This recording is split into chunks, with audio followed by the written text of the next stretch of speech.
In 1386, most of the citizens from Paris are attending a trial by combat where knights Jean and Jacques will be dueling each other under the watch of the king, Lord Pierre, Marguerite, and all their friends. As the knights ride their horses to start the combat, the beginning of the story is revealed. First comes Jean's perspective, starting in 1370 during the Caroline War. By Pierre's orders, Jean's army is supposed to hold the bridge, especially since the enemy is clearly outnumbering them. But Jean wants victory for his king and charges onward anyway as his army follows him closely. The battle is incredibly fierce and Jacques almost loses his life during it, but Jean saves him just in time and Jacques is very grateful for it. They win the fight, but not protecting the bridge costs their allies their own battles, so Pierre is furious with them and makes them return home. In 1377, Jean and Jacques swear their allegiance to Pierre after the king names him the overlord of those lands. Sometime later, Jacques visits Jean as Pierre's new debt collector. Jean doesn't have the money to pay though, so Jacques promises to speak to Pierre to see if he can understand the situation as long as Jean gives him at least a few coins. In 1380, Jean wants to go out to battle again, which Jacques disapproves of. Jean already lost his wife and son, so if he dies without an heir, all his belongings will go to Pierre. After pointing out Pierre has made Jacques his favorite, Jean explains he isn't only fighting for the sake of fighting, he also needs the money because he's broke. This time Jean's army is victorious, and when they come home, Jean gets to meet Sir Robert. He used to be allied with the enemy, but he's been pardoned and now he provides shelter and victuals for the army. Jean also meets Robert's beautiful daughter Marguerite and doesn't waste time asking for her hand in marriage. While discussing the dowry, Jean asks for it to include the prized estate of Anou-le-Faucon, and while Robert is hesitant, he accepts. Jean and Marguerite get married in a joyful celebration, but while Jean enjoys their first night together, Marguerite is rather disappointed by it. Unfortunately, Jean doesn't get Anou-le-Faucon in the end because Pierre buys it from Robert and gifts it to Jacques as a thank you present for helping him with his finances. Jacques swears he didn't ask for it and it was all Pierre's idea, but Jean stays bitter and angry. This estate's incredibly important for Marguerite because it holds many important childhood memories, so Jean promises her to fight for it. He decides to take matters to the king, but his petition is denied. Pierre doesn't like the fact Jean has tried to sue and soon an opportunity for revenge shows up. Jean's father had the captaincy of a family post, but when he dies, instead of giving it to Jean as the heir, Pierre gifts it to Jacques. After promising his mother Nicole that she can live with him, Jean goes to confront Pierre at a party. Later, he tells Marguerite that he spoke to the Lord calmly while reminding them of his family's history with the captaincy, but Pierre still refused to give it to him. Jean is sure Jacques kept whispering words against Jean into Pierre's ear, and is disappointed that his friend never even tried to talk to him. Because of this, Jean and Marguerite won't be welcome in court anymore. A year later, Marguerite receives an invitation from a family friend that is celebrating their firstborn. She thinks enough time has passed for them to show their faces in court again and show they've carried on in the face of injustice. To Marguerite's joy, Jean accepts to attend. At the party, Jean and Jacques reconcile, and Jean asks Marguerite to kiss Jacques to show their good faith. She does so rather awkwardly. In 1385, Jean leaves for another battle that they lose but still gets him knighted for his efforts. When he returns home, Marguerite welcomes him with a hug and expresses worry over the fact he's sick. Jean doesn't care about his fever though. He wants to go to Paris to get paid and report to Pierre, and Nicole encourages him to do so. After getting the gold they owed him, Jean returns home only to find Marguerite behaving cold and distant. Later, when he tries to spend the night with her, she turns him down and proceeds to explain why. Nicole ignored Jean's orders to never leave Marguerite alone, and one afternoon, she left with all the servants. Jacques took advantage of her being alone to sneak into the house and had his way with her against her will. Jean hugs Marguerite as he apologizes for not protecting her and promises to make Jacques answer for what he's done. The next day, Jean shares what happened with the town council and asks them to tell everyone. That way Pierre will have no choice but to grant them an audience. Nicole disapproves, thinking this will bring gossip and shame to the family. Then, Jean goes to see the king to ask for a trial by combat to let God decide who is telling the truth. The advisors remind him that if he loses, Marguerite will suffer the consequences as well, but Jean trusts her story. Months later, the trial begins at the Palace of Justice. Jean formally accuses Jacques of the worst crime against his wife and leaves his glove as he asks to end this in combat if Jacques doesn't confess. Then the story goes back to the beginning to see Jacques' perspective. During that battle in 1386, when Jean rushes in to attack, the army doesn't immediately follow. After failing to warn Jean that they just were being baited, Jacques convinces the others to follow Jean in the name of the king. Later, Jacques does talk to Pierre about the rent as promised, defending Jean from Pierre's insults. Jacques thinks Jean is loyal and trustworthy, and Pierre warns him not to stay blind when the time comes. Since then, Jacques and Pierre become close friends. Pierre invites Jacques to all his dinner parties and even shares the women with him, and Pierre eventually trusts Jacques with his financial problems. Jacques accepts the job to threaten the lords until they pay up, and that's how he manages to get the estate of Anu Le Faucon from Robert before learning about Jean's engagement to Robert's daughter. Pierre still considers Robert a traitor, thus he sees this wedding as another point against Jean. When Jacques informs him that Jean is suing them both, Pierre just laughs and reminds Jacques he did warn him Jean never had good intentions. This is the moment Pierre chooses to give the captaincy to Jacques, and while he does point out it'll make Jean furious, he doesn't protest against the idea. The day Jacques receives the captaincy is the day of the celebration that Jean interrupts with furious yelling. Jacques tries to talk to him in private, but Jean ignores him and threatens with suing again, so Pierre dismisses him with humiliating words that have everyone laughing at Jean as he leaves.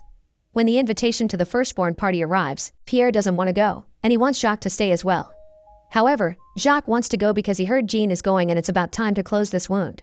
It's the least he can do considering Jacques was the godfather of Jean's late son, but Pierre still thinks he's too naive. At the party, Jacques sees Marguerite for the first time because Jean never lets her leave the house and he's impressed by her beauty.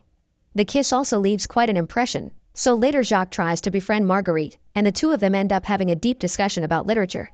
Developing a crush, Jacques is surprised by this and thinks Marguerite doesn't belong to Jean's side because he's an illiterate that can't appreciate what he has. For the rest of the day, Jacques can't take his eyes off her and considers her smiles a good sign. The following weeks, Jacques can't stop thinking about Marguerite. He dreams about her, and won't stop looking at her whenever he sees her at the market. The day Jean comes to report to Pierre after the battle that knighted him, Pierre makes fun of him in front of everyone. Jacques tries to show support, but Jean only gets angry at him for using his name instead of calling him sir. Jean also calls him out for getting gifts from Pierre while being here doing nothing instead of fighting with his brothers in arms. Knowing Jean isn't home, Jacques goes to see Marguerite with a trick prepared on his sleeve. He first sends in one of his friends pretending to need help to get Marguerite to open the door. Then Jacques slips inside and confesses his love for her, which is turned down. After kicking his friend out, Jacques follows Marguerite around the house, refusing to take no for an answer and noticing she takes off her shoes when going upstairs. When they make it to the bedroom, Jacques catches her and throws her on the bed, where Marguerite says no a couple of times before falling silent as Jacques takes her by force. Once they're done, Jacques asks her not to tell her husband because he may kill her and not to feel guilty because they just couldn't help themselves. Afterward, Jacques goes to church to confess his sins, and the priest tells him this is a test. When the accusations begin reaching everyone's ears, Pierre asks Jacques if it's true, and Jacques denies it. He explains that Marguerite did the customary protest because she's a lady, but it wasn't against her will. Pierre isn't sure of believing him because Jacques has been acting weird lately. Jacques points out he's been consumed by a love like no other. Accepting this story, Pierre advises him not to tell this version of events because the common mind won't understand the nuances of it, so Jacques must deny it until the very end. Later, Pierre tries to clean Jacques' name by talking to the town council, but his efforts result to be in vain when they learn that the king will grant a trial. Jacques is offered the benefit of clergy to escape justice, but he turns it down because he doesn't want to look like a coward. On the day of the trial, Jacques denies all charges and picks up the glove, accepting the duel. Then the story starts over for the third time, this time showing Marguerite's perspective, which is also the truth. The day of the wedding, Jean is angry that the estate of Anu Le Faucon isn't included in the dowry, but Robert convinces him to marry Marguerite anyway because she's a healthy woman that will give him strong heirs. Marguerite is nervous during their first wedding night, and while Jean is happy with the result, she isn't, but she lies and says she was. During the party when she met Jacques, she's extra friendly toward him as a sign of goodwill and to help Jean win back the court's favor. While chatting with the other ladies at the party, including her friend Marie, Marguerite agrees that Jacques is handsome but also points out Jean doesn't trust him. Her smiles for Jacques are a way to show Jean that kindness achieves more than anger, but Jacques misreads this as romantic interest. The first time Jean leaves for battle, he leaves Marguerite in charge of the estate. This finally gives her something to do, and soon Marguerite has color on her face again, feeling more alive than ever. She's also gentler with the servant and tenants than Jean was, but she can't escape Nicole's judgment, who keeps calling her a bad wife for not being able to get pregnant. Jean and Marguerite's relationship grows tenser as time passes. Marguerite still hasn't managed to give Jean an heir, and she hasn't been able to find pleasure in their nights together either. She decides to see a doctor, who points out she's suffering from melancholia, causing her body to be cold and dry. He also explains that her reaching a pleasurable conclusion is necessary to get pregnant, but Marguerite says she isn't sure if she ever got to experience that. The doctor says that if she found their private nights enjoyable, then she already has experienced the little death, but Marguerite stays doubtful. Afterward, she goes shopping for a new dress with Marie and shares her marriage is going through a rough time. When Jacques sees them and bows for Marguerite, both women agree that he's handsome yet also very offensive. When Jean returns from war, Marguerite receives him wearing her new dress. There's no hug, only Jean getting angry at her for wearing a low cleavage because it makes her look like a harlot. Later, Nicole speaks against the dress as well, and Marguerite stands her ground, surprisingly getting Jean's support. However, when he says he's leaving to get paid soon, Jean reminds his mother not to allow Marguerite to leave the house, which upsets her because she wanted to see her friends. The day Jacques visits, it mostly goes the same way, except he's actually much more aggressive towards Marguerite and insulting towards Jean. Marguerite doesn't take off her shoes as an invitation. She accidentally loses her while trying to escape from him. In the bedroom, she fights as hard as she can against Jacques and never stops screaming and crying for help, showing how she absolutely hates the experience. After Jacques leaves, Marguerite tries to take a bath to get rid of her attacker's seed, but it's interrupted when Nicole and the servants come back. Since then, Marguerite is distant and doesn't eat well. Marie comes over to visit her and tell her she's pregnant, which makes Marguerite cry, but she pretends it's from happiness. Later, when Jean comes home and Marguerite shares what happened, Jean reacts with anger, going as far as grabbing her by the neck. Marguerite swears she's telling the truth, so Jean lets her go and, ignoring how she feels, he assumes Jacques did this just to hurt him. Crying, Marguerite explains she wants to speak up but nobody will take her seriously without his support, and Jean accepts to help as long as Marguerite spends one more night with him to avoid Jacques being the last man that knew her. After talking to the town council, Marie begins ignoring Marguerite. She doesn't believe her because she remembers Marguerite saying Jacques is handsome. Afterward, Marguerite has an argument with Jean, not liking the way the story is spreading as gossip. Unfortunately, Jean points out that Pierre is the courts, and this is the only way they'll be granted a trial. Later, Nicole scolds Marguerite for speaking up because it's brought shame to the family. She thinks the truth doesn't matter and offers herself as an example. The same thing happened to Nicole when she was young, and she stayed silent for the sake of her own safety. When the trial finally begins months later, Marguerite is pregnant, and the judges have lots of questions for her that try to make her look like she's lying. They point out that she said Jacques was handsome in the past, and that she's pregnant now after years of failing to birth an heir. Believing it's true that you need to enjoy the experience to get pregnant, they accuse her of carrying Jacques' baby because she did like being with him, but Marguerite denies it, explaining abuse could never be enjoyable. Seeing as they cannot reach a conclusion, the king agrees to carry on with the duel, but first, the judges remind her that if Jean loses, she'll be burnt. This is news to her, and she's upset Jean didn't warn her of this, but she still agrees to continue as planned because she believes in her truth. After the trial, Jean argues with Marguerite in public, jealous because he's learned about her calling Jacques handsome, thinking this has brought him shame in front of his king. Marguerite calls him out in return for not telling her about the punishment, and for using her as an excuse to finally get revenge on Jacques. The night before the duel, Marguerite gives birth to a healthy baby boy.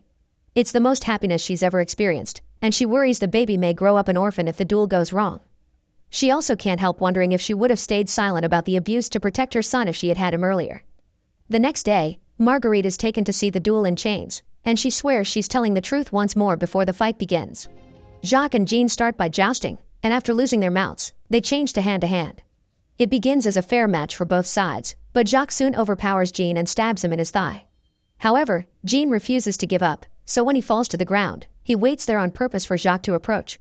Once his enemy is close enough, Jean hits his legs to make him fall, then he proceeds to sit on top of Jacques, asking him to confess his crime. Jacques still denies what he did, and Jean finally kills him. As Marie and Pierre feel humiliated for supporting the wrong person, Marguerite is free from the chains and taken to the middle of the arena, where Jean hugs her and presents her for everyone to clap at. Then, the couple leaves in their horses while the entire town celebrates their victory. Jacques' body is tied to a horse and dragged through the ground before it's hung upside down in public. Marguerite's son grows to be beautiful and strong. Jean dies fighting in the Crusades a few years later, and Marguerite takes over the estate, happily living as a lady that never remarries.